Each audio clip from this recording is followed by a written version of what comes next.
ওম নমঃ শিৱায় নমস্কাৰ বন্ধুসকল পুনে এটা গুৰুত্বপূৰ্ণ ভিডিঅ'লৈ স্বাগতম জনাইছো বিক্ৰাখী জাতক-জাতিকাসকলৰ 2025 চনৰ মাৰ্চ মাহটো কিদৰে পাৰ হ'ব কেনে ধৰণৰ আপোনালোকৰ বাবে পৰিৱৰ্তন লৈছে এই মাৰ্চ মাহটোত কেনে ধৰণৰ ভাল খবৰ লৈ আহিছে কোনখিনি ক্ষেত্ৰৰ পৰা অলপ সাৱধানতা অৱলম্বন কৰিব সকলোখিনি তথ্য আপোনালোকে এই ভিডিঅ'টোৰ জৰিয়তে জানিব পাৰিব ভাল লাগিলে আপোনালোকে চেনেলটো সাবস্ক্ৰাইব কৰি দিব লাইক এটা কৰি আমাৰ মনোবল বঢ়াত সহায় কৰিব এই ৰাশিফল ভিডিঅ'টো হৈছে চন্দ্ৰমা গতি আধাৰিত ৰাশিফল আহকচোন গুৰুত্বপূৰ্ণ ভিডিঅ'টোলৈ আগবাঢ়িছো বিশেষকৈ আপোনালোকৰ ৰাশিত শুক্ৰ ৰাশিৰ অৱস্থানে আপোনালোকৰ শিল্পৰ কৰ্মৰ প্ৰতি আকৰ্ষণ কৰিব এই মাহত ঘৰত আত্মীয় আন্দোলন হ'ব বুলি কৈছে ইয়াৰ লগতে যিকোনো পাৰিবাৰিক সমস্যাৰ সন্দৰ্ভত চলি থকা বিশেষকৈ ভুল বুজাবুজিৰ সমাধান হ'ব পাৰে ঘৰখনত যদি কিবা এটা খেলিমেলি হৈছিল তৰ্ক পেচাল হৈছিল বহুত বেছি খেলিমেলি হৈছিল কিবা এটা হলো সেইখিনি ক্ষেত্ৰত সলিউশন পাব বা সমস্যাবোৰ সমাধান হোৱাৰ সম্ভাৱনা যথেষ্ট পৰিমাণে বৃদ্ধি পাইছে ব্যস্ত থকাৰ পিছতো যিমানে ব্যস্ত হৈ নাথাকক যিমানে বিজি নাথাকক কিন্তু আপোনালোকৰ আগ্ৰহৰ কাম-কাজৰ বাবে কিছু কিন্তু সময় লাগে বুলি কৈছে মানসিক শান্তি লাভ কৰিব ভ্ৰমণ আপোনালোকৰ এই মাহত দেখা পোৱা গৈছে বা ধৰ্মীয় ভ্ৰমণলৈ যাবলৈ এটা কাৰ্যসূচী বনাব পাৰে এই মাহত কিন্তু বিক্ৰাখী জাতক-জাতিকাসকলে কথা কওঁতে উপযুক্ত শব্দ ব্যৱহাৰ কৰিব গালি-গালাজ শব্দ বা ভাষাৰ ব্যৱহাৰ কেতিয়াও নকৰিব নহলে সম্পৰ্কতে হওক বা কৰ্মৰ ক্ষেত্ৰতে হওক কিবা এটা সমস্যাৰ উদ্ভৱ হ'ব পাৰে এই মাহত নিজকে বিশেষকৈ কিবা এটা কামত ব্যস্ত কৰি ৰাখিব বিশেষকৈ এনে আপোনালোকে টাইমবোৰ অযথা নেখেলিব গতিকে ধ্যান ৰাখক আৰু নিজৰ বিশ্বাস ৰাখক নিজৰ ওপৰত বিশ্বাস ৰাখক আৰু কাৰোবাৰ ভুল পৰামৰ্শ আপোনালোকৰ বাবে ক্ষতিকাৰক হ'ব পাৰে বন্ধু বান্ধৱ আৰু ঘনিষ্ঠ আত্মীয়ৰ সৈতে সম্পৰ্ক বেয়া হ'বলৈ একেবাৰে নিদিব যদি পৰিয়ালৰ মতানৈক্যৰ দৰে পৰিয়ালত যদি মতানৈক্য বা তৰ্ক পেচালৰ দৰে কোনো ধৰণৰ পৰিস্থিতিৰ সৃষ্টি হৈ আছে বা হয়ও এই মাহত তেন্তে সময়মতে বুজাবলৈ চেষ্টা কৰক বা সমাধান কৰিবৰ বাবে চেষ্টা কৰক ব্যৱসায় দৃষ্টিকোণৰ পৰা এই মাহৰ প্ৰথম সপ্তাহত এলাহ আৰু হাঁহি ধেমালিত বা মজাৰ বাবে ব্যৱসায়ত আওকাণ নকৰিব কিবা এটা বিঘিনি বা আনটো কিবা এটা সমস্যা হ'ব পাৰে সাম্প্ৰতিক পৰিস্থিতিৰ বাবে এই সময়খিনিত ধৈৰ্য আৰু সংযমেৰে কাম কৰাটো অত্যন্ত গুৰুত্বপূৰ্ণ বুলি কৈছে বা প্ৰয়োজনীয় মাহৰ প্ৰথম ভাগত চৰকাৰী কামত যথেষ্ট সাৱধানতা অৱলম্বন কৰিব লাগিব সাৱধানে কামখিনি কৰিব লাগিব বুলি কৈছে নিয়োজিত লোকে নিজৰ কৰ্মৰ পদ্ধতিত পৰিৱৰ্তন আনি সহজে নিজৰ লক্ষ্যত উপনীত হ'ব পাৰিব স্বামী স্ত্ৰীৰ সম্পৰ্ক সুখদায়ক আৰু সহযোগিতামূলক হ'ব বুলি কৈছে পুৰণি বন্ধু এজনক লগ পালেও আচৰিত স্মৃতিবোৰ সতেজ হৈ পৰিব এই মাহত বিবাহৰ যোগ্য লোকৰ বাবে ঘনিষ্ঠ আত্মীয়ৰ পৰা সম্পৰ্ক অহাৰ সম্ভাৱনা আছে বিশেষকৈ স্বাস্থ্যৰ দৃষ্টিকোণৰ পৰা এই মাহৰ প্ৰথম সপ্তাহৰ পেটৰ লগত জড়িত সমস্যাবোৰ থাকিব বিশেষকৈ পানী অতি সাৱধানে সেৱন কৰিব লাগে আৰু পানী যিমান পাৰে সেৱন কৰক কিন্তু এই সময়খিনিত বতৰে কিন্তু আপোনালোকৰ স্বাস্থ্যৰ ওপৰত নিগেটিভ প্ৰভাৱ পেলাব পাৰে এই সময়ত স্বাস্থ্যৰ সুৰক্ষা নিয়মবোৰ কিন্তু গুৰুত্ব সহকাৰে পালন কৰাটো গুৰুত্বপূৰ্ণ বুলি কৈছে এই মাহৰ দ্বিতীয় সপ্তাহৰ সময়খিনিত বিক্ৰাখী জাতক-জাতিকাসকলে বিশেষকৈ প্ৰভাৱশালী লোকৰ সৈতে সংযোগ স্থাপন কৰিব শিশুৰ সৈতে বা ল'ৰা-ছোৱালীৰ সৈতে জড়িত আবদ্ধ কাম মাহৰ প্ৰথম দিনৰ পৰাই আৰম্ভ কৰি বিশেষকৈ দ্বিতীয় সপ্তাহৰ সময়খিনিত সমস্যাবোৰ সমাধান হোৱাৰ সম্ভাৱনা আছে আপোনাৰ বেছিভাগ সময় সৃষ্টিশীল আৰু সামাজিক কাম-কাজত কিছু কটাব বুলি কৈছে সংবাদ মাধ্যম আৰু যোগাযোগৰ উৎসৱৰ জৰিয়তে আপুনি কিছু গুৰুত্বপূৰ্ণ তথ্য এই মাহত লাভ কৰাৰ সম্ভাৱনা আছে মাহৰ দ্বিতীয় সপ্তাহত আপোনালোকৰ গুৰুত্বপূৰ্ণ কামবোৰ সম্পূৰ্ণ কৰিবলৈ চেষ্টা কৰক নিজৰ মনটোক সুস্থ কৰি ৰাখিব বা সুস্থিৰ কৰি ৰাখিবলৈ যিমান পাৰে চেষ্টা কৰক নিজৰ মনটো ভাল থাকিলে কামখিনি কৰিব পাৰিব গতিকে নিজৰ মনটোকো ভাল কৰি ৰাখিব লাগিব বিশেষকৈ এই মাহত কেতিয়াবা ইগো আৰু অতি আত্মবিশ্বাসী কিন্তু আপোনালোকৰ বাবে সমস্যাৰ সৃষ্টি কৰিব পাৰে বিপদ মাতিব পাৰে গতিকে ধ্যান ৰাখক প্ৰকৃতিত পৰিপ্ৰকতা অনাটো গুৰুত্বপূৰ্ণ অপ্ৰয়োজনীয় বিতৰ্কৰ পৰা নিজকে আঁতৰাই ৰাখক তৰ্ক পেচাল নকৰিব কাজিয়া পেচালৰ পৰা দূৰত্ব বজাই ৰাখক এই মাহত চিন্তা কৰি বেছি সময় খৰচ নকৰিব কিছু ক্ষেত্ৰত কিছুমান সুবিধা হাতৰ পৰাও আপোনালোকে যাব পাৰে বুলি কৈছে চিন্তা কৰি আপোনালোকে আগবাঢ়িব লাগিব এই সময়ত বিপণন আৰু প্ৰচাৰৰ প্ৰতি ব্যৱসায়ত অধিক মনোযোগ দিয়াটো গুৰুত্বপূৰ্ণ বুলি কৈছে এডভাৰটাইজমেণ্ট লাগিব পাব্লিচিটি লাগিব এই সময়খিনিত কিন্তু আপুনি কৰাৰ কষ্ট অনুসৰি এই মাহত অনুকূল ফলাফল পাব বুলি কৈছে যিকোনো ব্যৱসায়িক বিনিয়োগৰ বাবে সময় অনুকূল এই মাহটোৰ দ্বিতীয় সপ্তাহৰ মনত ৰাখিব যে সপ্তাহৰ মাজভাগৰ পিছত আপোনালোকৰ বাক্যৰ বাবে কথা বতৰাৰ বাবে বিপদত পৰিব পাৰে চৰকাৰী চাকৰিৰ বাবে চেষ্টা কৰা লোকসকলে হয়তো এই মাহত কিছু ভাল খবৰ লাভ কৰিব পাৰে স্বামী স্ত্ৰীৰ মাজত কিছু পাৰ্থক্য থাকিব কিবা এটা ভুল বুজাবুজি থাকিব পাৰে কিন্তু সেইবোৰ সমাধানৰ বাবে আপুনি যথেষ্ট পৰিমাণে প্ৰচেষ্টাও চলাব লাগিব পৰিয়ালৰ সৈতে যিকোনো বিনোদনমূলক ভ্ৰমণৰ সম্ভৱ প্ৰেমৰ সম্পৰ্কত ইজনে সিজনৰ অনুভৱক আৰু শিষ্টাচাৰৰ যত্ন লোৱাটো নিশ্চিত কৰক স্বাস্থ্যৰ দৃষ্টিকোণৰ পৰা এই মাহৰ দ্বিতীয় সপ্তাহটোত কাহ চৰ্দিৰ দৰে সমস্যা স্থায়ী হৈ থাকিব পাৰে ৰোগ প্ৰতিৰোধ ক্ষমতা বিশেষকৈ শক্তিশালী কৰি ৰাখিবলৈ দৈনন্দিন ৰুটিন আপোনালোকে বজাই ৰাখক নিশ্চয় উপকৃত হ'ব এচিডিটি বা গেছৰ পৰা সকাহ পাবলৈ গধুৰ বা মছলাজাতীয় খাদ্যবোৰ খোৱাৰ পৰা বিৰত থাকিব লাগে এই মাহৰ তৃতীয় সপ্তাহৰ সময়খিনিত বিশেষকৈ এই মাহটো অতি ব্যস্ততাপূৰ্ণ হ'ব এই সময়খিনিত নিজৰ কামত শক্তিৰে ভৰি থকা এটা অনুভৱ কৰিব দীৰ্ঘদিন ধৰি বাকি থকা পেমেন্ট লাভ কৰিব পাৰে আপোনাৰ কঠোৰ পৰিশ্ৰমৰ জৰিয়তে মাহৰ তৃতীয় সপ্তাহৰ এই সময়খিনিত যিকোনো কঠিন কাম সমাধান কৰাৰ ক্ষমতা থাকিব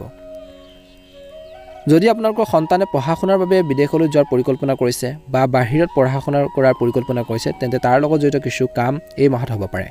বজাৰ কৰা আদি দৰে কাম-কাজো আপোনালোকৰ অব্যাহত থাকিব এই মাহত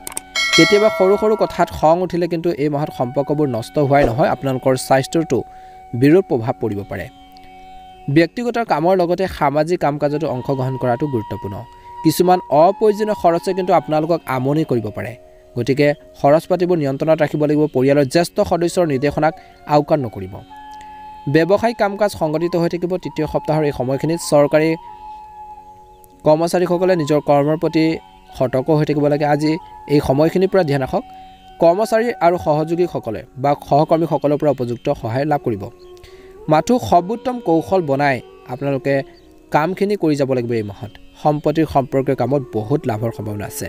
চাকৰিত আকাংক্ষিত দায়িত্ব পাব পাৰে ইয়াৰ দ্বাৰা মানসিক চাপৰ পৰা অলপ হ'লেও সকাহ পাব ঘৰৰ জ্যেষ্ঠ সদস্যৰ সহযোগিতা আৰু দিহা পৰামৰ্শ উপযুক্ত হ'ব এই মাহত বিবাহ বহিৰ্ভূত প্ৰেমে কিন্তু পাৰিবাৰিক জীৱনত নেতিবাচক প্ৰভাৱ পেলাব পাৰে নিজৰ স্বাস্থ্যৰ ক্ষেত্ৰত কিন্তু ধ্যান ৰাখিব লাগিব নিজৰ কামত ব্যস্ত থাকিলে ভাল হ'ব কিন্তু মাহৰ তৃতীয় সপ্তাহৰ শেষৰ ফালেলৈ আপোনালোকৰ পেটৰ বেমাৰ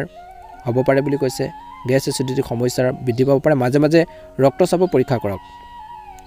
যোগ আৰু ধ্যানক বিশেষকৈ আপোনালোকৰ দৈনন্দিন জীৱনৰ অংশ হিচাপে লওক বুলি কৈছে ভাল এটা প্ৰতিফলন দেখিবলৈ সক্ষম হ'ব এই মাহৰ শেষৰ ফাললৈ বিশেষকৈ বিষ ৰাশি জাতক-জাতিকাসকলে ব্যস্ত হৈ থাকিব আৰু বুদ্ধিমান আৰু সিদ্ধান্তই আপোনালোকৰ বুদ্ধিমান সিদ্ধান্ত আপোনালোকৰ আৰ্থিক অৱস্থা আৰু উন্নত কৰিব আৰু ভৱিষ্যতৰ পৰিকল্পনাত বিনিয়োগৰ বাবে সময় অনুকূল বুলি কৈছে এই সময়খিনিত এই সময়ত আপুনি প্ৰতিটো সিদ্ধান্ত ইতিবাচক বুলি আপোনালোকে ল'ব পাৰিব আৰু ইতিবাচক সিদ্ধান্তবোৰ আপোনালোকে লোৱাৰ ক্ষেত্ৰত সক্ষম হ'ব ঘৰতে বিশেষকৈ নিজৰ প্ৰয়োজনীয় সামগ্ৰী ক্ৰয় কৰাটো অব্যাহত থাকিব এই মাহত শেষৰ ফাললৈ আপোনালোকৰ ঘৰ বা ব্যৱসায়ত বাহিৰৰ মানুহক হস্তক্ষেপ কৰিবলৈ নিদিব গতিকে ধ্যান ৰাখক ছাত্ৰ-ছাত্ৰী আৰু যুৱক-যুৱতীসকলে এলাহৰ বাবে কিছু অসম্পূৰ্ণ কাম একাষৰীয়া হৈ থাকিব পাৰে এই সময়ত আপোনাৰ শক্তি আৰু কৰ্মৰ যি দক্ষতা কমি যাবলৈ একেবাৰে নিদিব বুলি কৈছে এই মাহত সময় অনুসৰি নিজৰ ব্যৱহাৰ নিজৰ আচৰণ সলনি কৰাটো গুৰুত্বপূৰ্ণ এই মাহৰ শেষৰ ফাললৈ কতো টকা ধাৰলৈ নিদিব নহলে আবদ্ধ হৈ পৰিব পাৰে পৰিয়ালৰ সম্পৰ্কীয় ব্যৱসায়িক প্ৰতিষ্ঠানসমূহ লাভজনক অৱস্থা থাকিব এই মাহৰ শেষৰ ফাললৈ কোনো নতুন কাম আৰম্ভ কৰিবলৈ সময় অনুকূল নহয় ব্যৱসায়িক ক্ষেত্ৰত বহুত বিষয়ত যিকোনো নতুন সিদ্ধান্ত লোৱাৰ সময়ত অলপ প্ৰবলেম ফেচ কৰিবলগীয়া হ'ব পাৰে বা সমস্যা আপোনালোকৰ হ'ব পাৰে গতিকে ধ্যান ৰাখিব লাগিব বুলি কৈছে কমিশন সম্পৰ্কীয় কামত সফলতা লাভ কৰাৰ সম্ভাৱনা আছে চাকৰিত অতিৰিক্ত কামৰ বোজা থাকিব শেষৰ ফাললৈ কিন্তু স্থান পৰিৱৰ্তনৰ দৰে পৰিস্থিতিৰ সৃষ্টি হৈছে যেটো ইতিবাচক হ'ব স্বামী স্ত্ৰীৰ সম্পৰ্ক আন্তৰিক আৰু সুখদায়ক হ'ব শেষৰ ফাললৈ কিন্তু মাহৰ প্ৰথম আৰু দ্বিতীয় সপ্তাহত অলপ সাৱধান হ'ব তৰ্ক পেচালৰ বাবে সমস্যাবোৰ বাঢ়িব পাৰে